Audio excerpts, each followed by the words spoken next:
datang di channel ASN Amawa.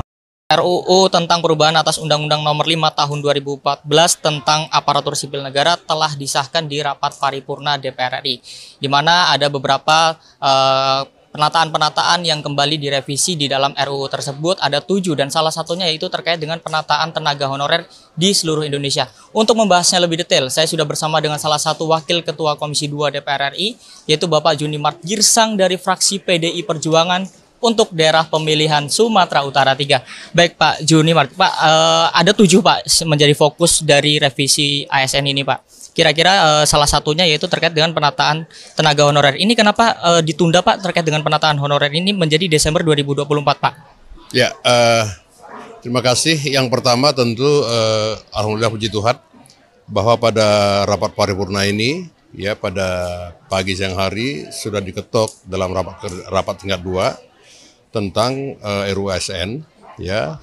Tentu kita harapkan sesegera mungkin RUU ini akan segera diberlakukan. Yang pertama, yang kedua, 7 isu krusial ya yang kami bahas di Komisi 2 sampai 9 kali persidangan itu perpanjangan ya, dan saya terus terang konsen di masalah honorer ya, honorer. Kenapa demikian?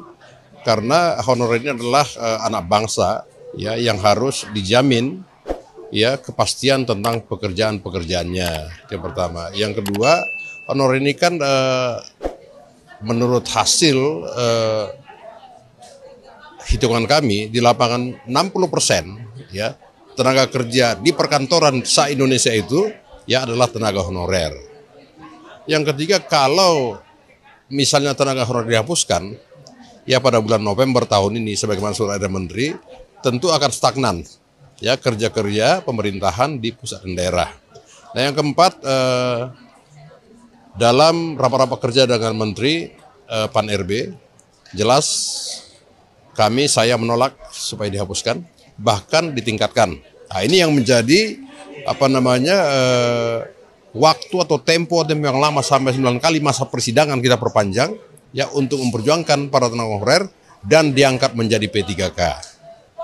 Nah, yang jadi masalah kemarin itu para tenaga honorer yang bisa mendaftar secara online ke Kementerian itu lebih kurang 2.300.000 sekian. Ya, sementara di lapangan, di dapil saya misalnya, itu sampai ratusan ribu. Ini bagaimana mereka tidak mendaftar?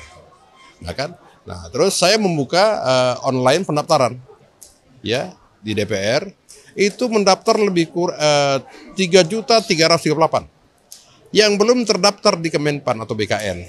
Nah, saya sudah serahkan kepada Menteri dalam rapat kerja supaya nama-nama ini sesuai dengan data dan surat keterangan dari instansi terkait dimasukkan menjadi P3K. Nah, untuk memvalidasi ini semua, ya para tenaga honorer kan tidak terlalu gampang juga. Kenapa demikian? Saya sampaikan ke Menteri bahwa saat ini ya ada mafia tenaga kerja honorer. Apa itu? Ya. Ketika si A terdaftar sebagai tenaga honorer ya dan didaftarkan ke kementerian, itu menjadi nama si B. Nama si A hilang. Nah, ini bagaimana nih? Nah, tentu harus ada validasi, maka sebaiknya Kemenpan RB BKN itu melakukan kerjasama dengan BPKP. Memvalidasi ini semua supaya tidak muncul siluman-siluman tenaga honorer yang masuk di sana, termasuk di DPR. Ini kan banyak honorer di sini. Ini kita perjuangkan semua. Nah, oleh karena itu kita berikan kesempatan kepada pemerintah paling lambat Desember 2024 para tenaga honorer ini semua sesuai dengan data yang ada itu sudah diangkat menjadi P3K. Nah, menyangkut anggaran itu kan tinggal kita mencari solusi yang solutif. Contoh misalnya kan banyak tenaga honorer diangkat oleh para kepala daerah. Nah, bagaimana tanggung jawab kepala daerah di sini? Nah, ini harus kita atur juga.